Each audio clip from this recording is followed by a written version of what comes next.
I can reach my goals in life. And I did that to be for every child, because it is not our fault. And it is not of our own making to be forced into being refugees.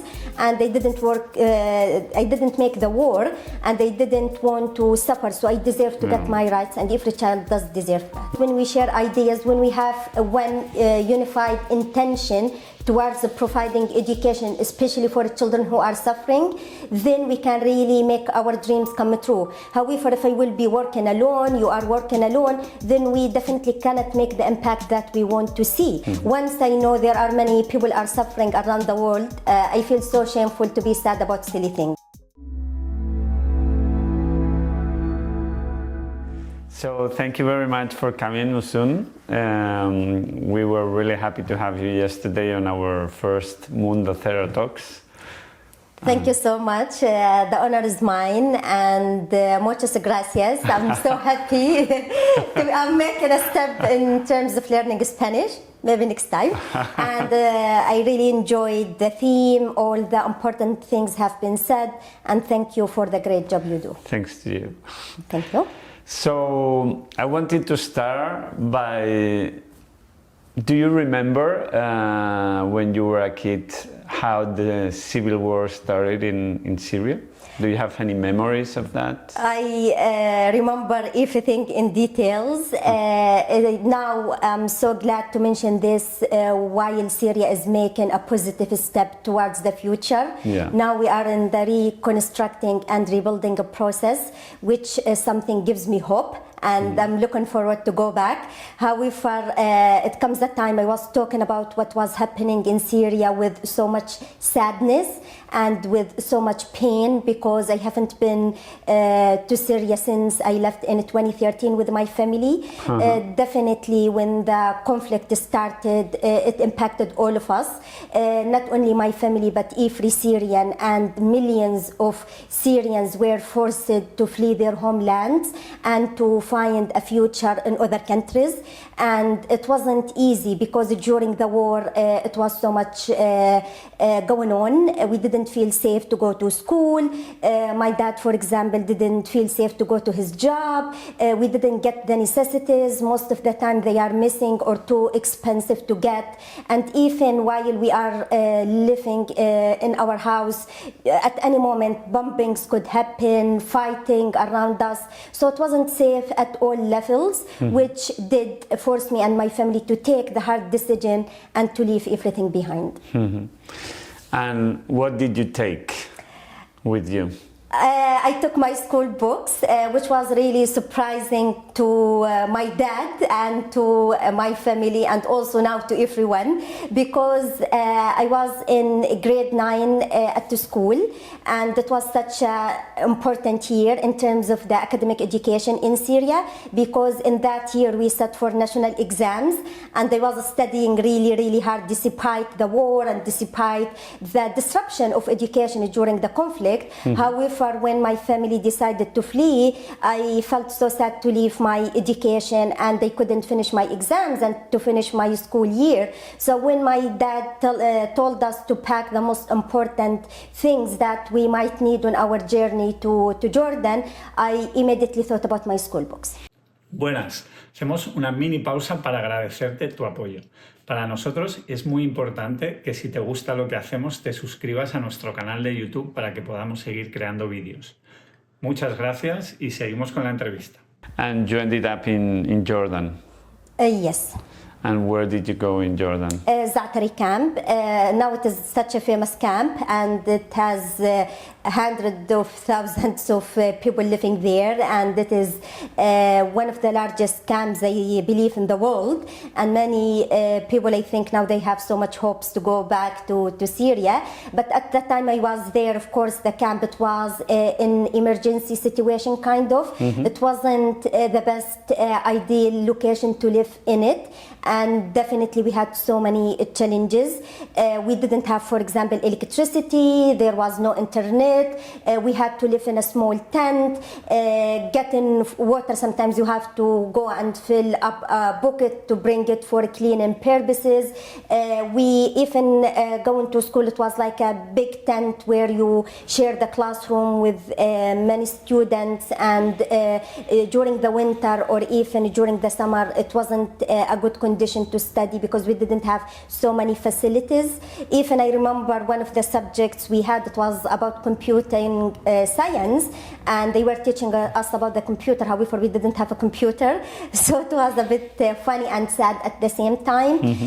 So it wasn't an easy life. However, we did manage, especially when I found the school and it was equality education. It really has given me the strength to face the challenges and to believe I can reach my goals in life.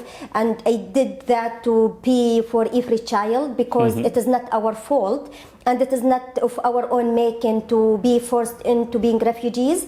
And they didn't work, I didn't make the war, and they didn't want to suffer, so I deserve to get my rights, and every child does deserve that. Yeah.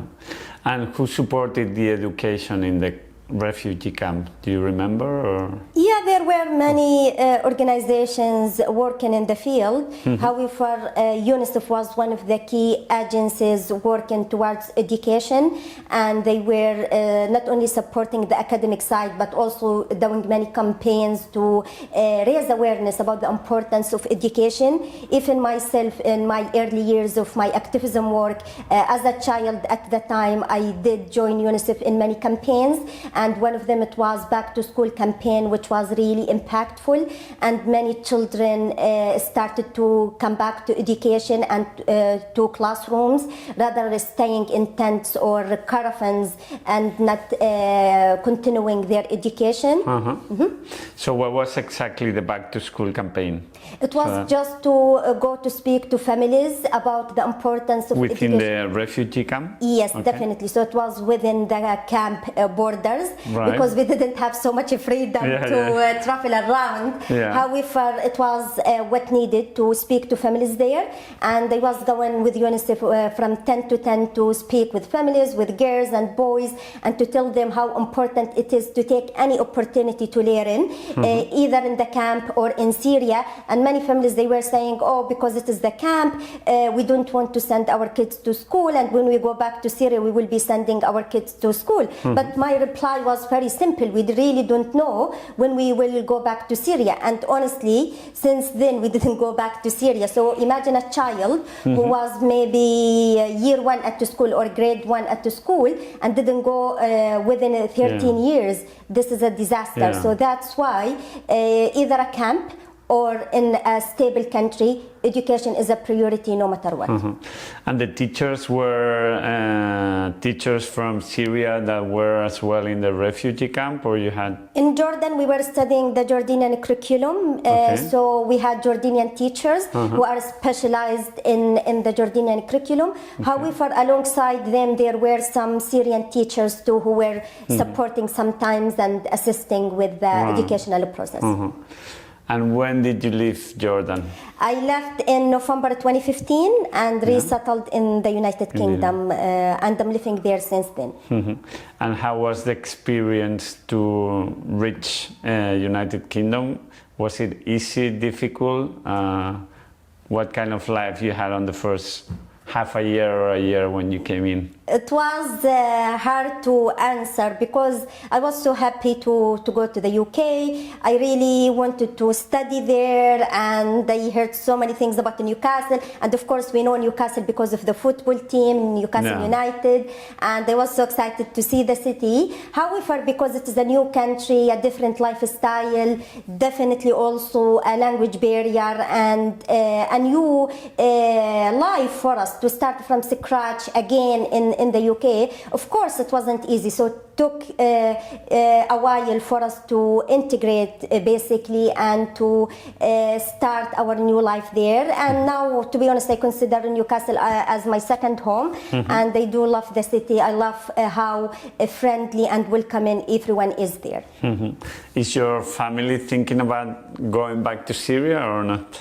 now that I everything... really don't know at this stage of our life, but definitely we will be going to visit. Now we have so much hope to go and see my grandmother, to see my aunties, to see my relatives, to see my country basically, which I haven't seen for many years, and definitely I will be contributing as much as I can in the rebuilding process for Syria, and to do whatever it takes to support children and young people there, in particular to access education. So if I go there in a temporary basis or a permanent basis, definitely Syria will always be present in my heart. And why do you think education is so important to make a better world? To be honest, education is bigger than to summarize it in a few words, how important and critical it is, because education not only gives hope, but also gives stability, and it empowers generations to be able to be what they want to be in this life, and to make hope not only for themselves, but for their countries, because if I have the power of knowledge, I can contribute in such a significant way to give the future for the ones who need it, because education, it is not important only on the individualistic basis, it is important for all of us. Once we have educated generation, we can really make a brighter future, and we can dream for a better life and give more opportunities, in particular in the context of war, because in our case in Syria, education always is important, either if we live in a conflict affected countries or if we live in stable countries. However, in war it is even more important, because when you have access to education, you can really think about the things you can do in the future. So for me, I was talking about how important to have teachers, to have engineers, doctors a while ago, like 13 years ago, but now I see that impact, because now we have many people who maybe graduated and qualified, who can go back to Syria and contribute. If we didn't have that educated and those expertise, it will be hard to rebuild the country. Yeah. And do you consider yourself an educational activist? Yes, definitely. So education is the closest topic on my heart. I'm so passionate about education today, tomorrow, and in the future, and I will never lose my passion about education, not only for myself but for every child who deserves to have equality education, no matter who they are, no matter how old they are, or no matter which background they have come from. And where are you involved right now in educational activism? You mean like in terms of future plans? No, on companies or associations, NGOs, or people that you are collaborating with in your educational activism. Yeah, so to be honest, we cannot really do a greater impact if we work alone. So definitely we need to work together.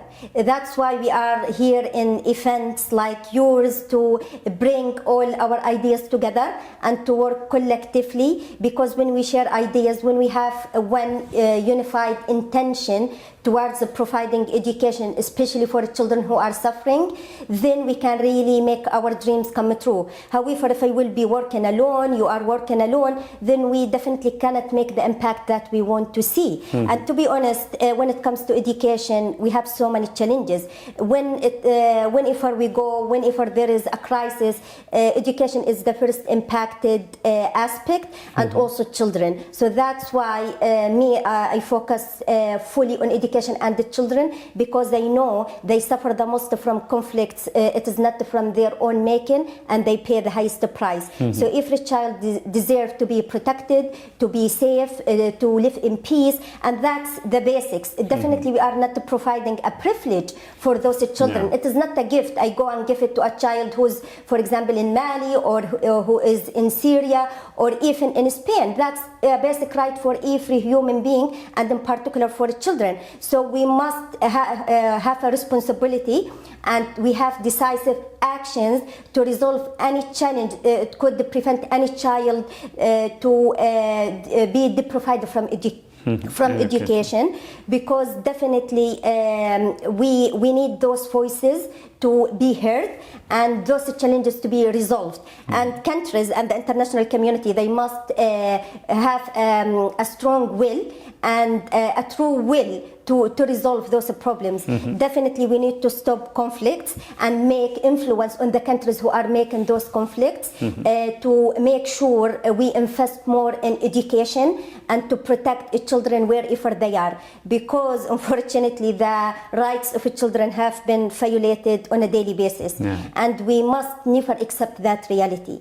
Do you think that there is a big improvement to be made by institutions and countries in order to give the opportunity of having a better education in the refugee camps worldwide? I think they are making a progress. To be honest, I am on a personal level, I always feel optimistic and I love to look to the positive side.